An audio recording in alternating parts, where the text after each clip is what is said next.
Child of God, it is important that you understand how God operates. It's important that you know how your Father operates. You know, when the children of Israel were in Egypt, their land of captivity, God came and rescued them out of Egypt.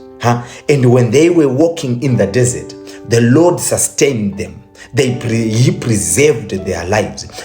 When it was during the night, He would a pillar of fire was there.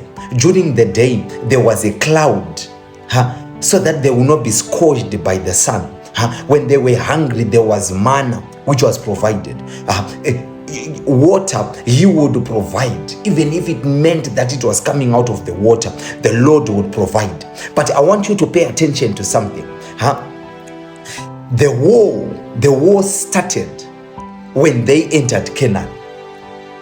But someone would then ask, how will the war start in the land where the promised land? That is where the war starts.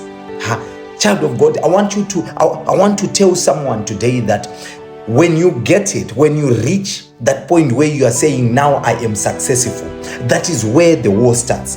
When you get to the point where you have your prayers are answered, that is where the war starts. From Egypt, the land of captivity, the Lord will come and He will say, I will take you out of there. In the desert, He will make sure that you are sustained. Everything that you want, it will be given unto you. But in the promised land, that is where the war starts. I want to talk to someone right now. In the promised land, you are getting into the promised land, but I want to tell you, the land is not vacant. There are Jebusites there. There are Hittites there who are staying in your land. But I want you to know that in that land, that's where you start to fight. That's where you start to pray. You pray harder when you get to that elevated position, because there are people who are there already. There are people who are in your position, and I need someone to start. That's where you start fighting.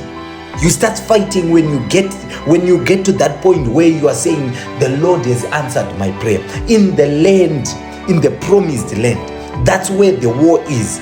Because there are also some people, there are also some spirits there who are saying, we are taking residence in this place. But that is your place.